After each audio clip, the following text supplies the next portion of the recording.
$50,000 down on a $250,000 house, and he calls himself an owner. Jordan put the same $50,000 into an index fund, and he calls Tyler a sucker. Here's what neither of them can see. They're both renters. One of them just has better paperwork.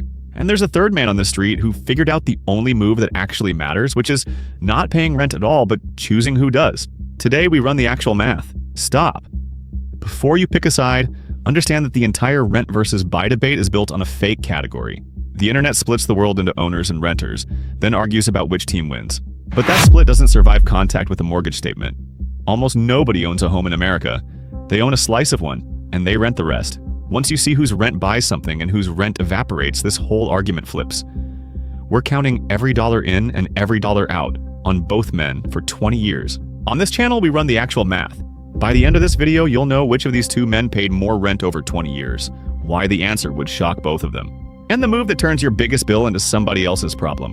For the first few years, this isn't even a contest. Jordan's brokerage app is a highlight reel. One screen, one green line, climbing about 10% a year on average. Dividends reinvesting themselves while he sleeps. He never pays a property tax bill, never fixes a water heater at 2 in the morning, never mows a lawn. When the market dips, he buys more and feels smart doing it.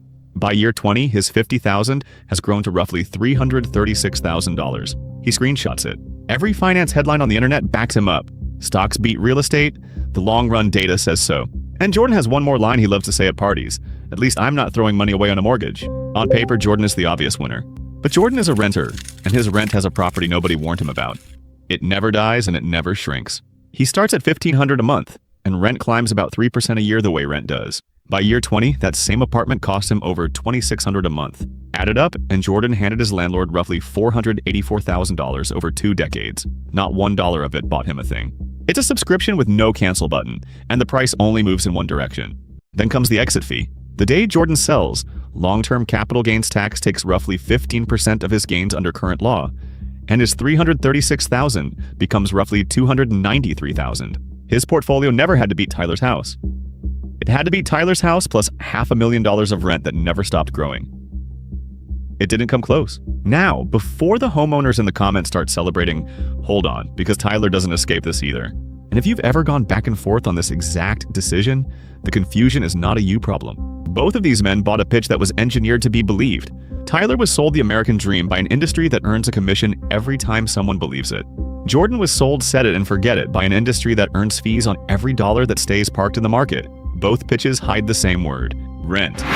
Because here's what Tyler's closing documents actually say once you translate them. These are illustrative numbers, a worked example, not a prediction.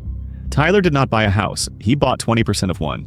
The bank bought the other 80%, and Tyler rents that 80% back every single month. In a payment, his statement politely calls interest. In year 1, Tyler pays about $1,264 a month to the bank. Almost $1,100 of that is rent on the bank's money. Barely $200 buys any of the house back. Over 20 years, Tyler's rent on money adds up to roughly $215,000, and his carrying costs, taxes, insurance, maintenance, closing, add another $230,000 or so on top. But Tyler's rent has 2 properties Jordan's doesn't. It shrinks every year as the balance falls, and it dies. By year 20, Tyler's money rent is down to around $625 a month, while Jordan's shelter rent has grown past $2,600. At year 30, Tyler's rent hits 0 forever. And there's a second machine running inside Tyler's house that nobody ever shows him. So watch this curve carefully, because this is the part the entire comparison genre gets wrong. In year 1, Tyler controls a $250,000 asset with $50,000 of his own money. When the house appreciates 4.5%, that $11,000 gain lands on his $50,000 of equity. That's a return north of 20% on his money. This is the math every real estate guru sells you. They just never mention that it's a different investment every year you own it, because every payment and every year of appreciation piles up more equity, and the same 4.5% gain gets spread across a bigger and bigger pile. By year 20, Tyler has roughly $492,000 in equity, and that year's appreciation earns him about 5.5% on it. Same house, same market.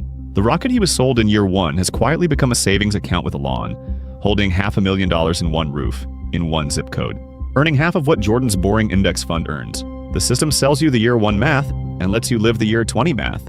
So now ask the only question this channel ever asks: who collects?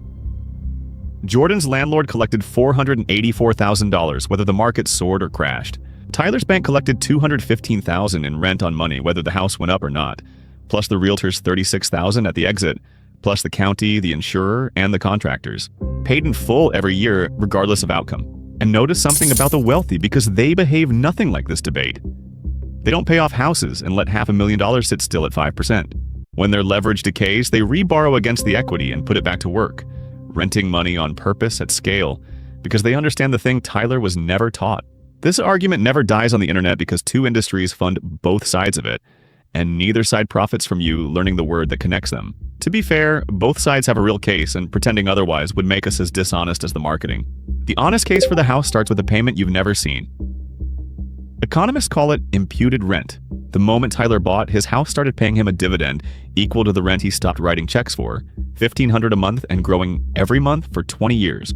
That invisible dividend is the same $484,000 Jordan mailed to his landlord. No brokerage statement will ever show it, and under current law, nobody taxes it. Add the forced savings of principal, the mortgage interest deduction if he itemizes, and up to $250,000 in tax-free gains at sale, $500,000 for a married couple. And Tyler's side is far stronger than his spreadsheet looks. The honest case for the fund.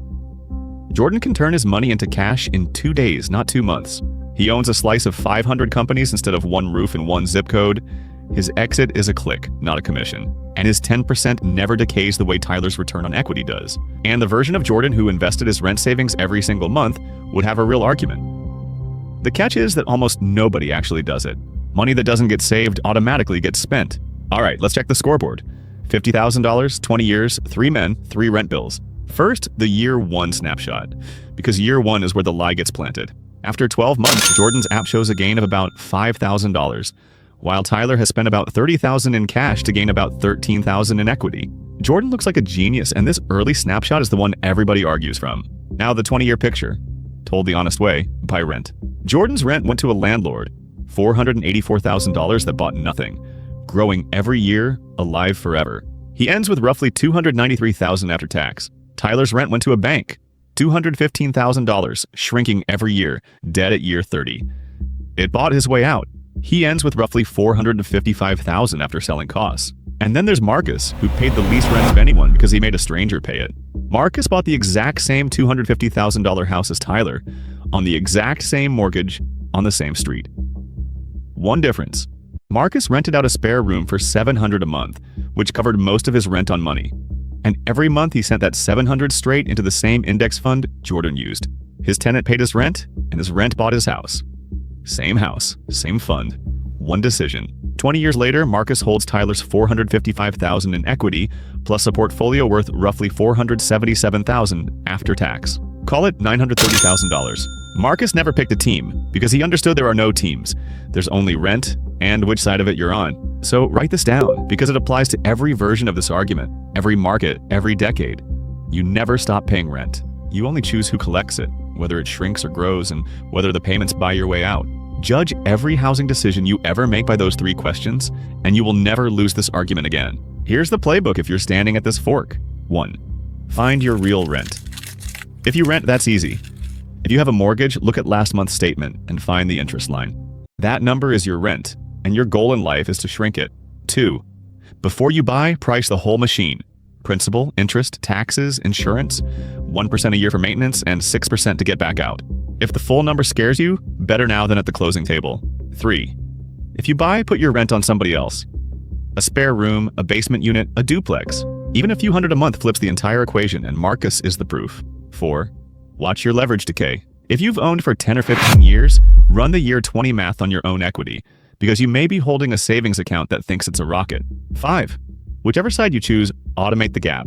The monthly difference between the 2 paths is the actual investment, and it only counts if it leaves your checking account on its own. One last thing before you go. Tyler's father ran this exact house math in 1985, and it looked nothing like what you just watched. Same square footage, same middle-class job, a completely different deal. Next episode, we run the actual math on what homeownership paid 3 generations of the same family and why the deal changed underneath them. If tonight's numbers surprise you, those numbers will make you angry. Subscribe so you don't miss it.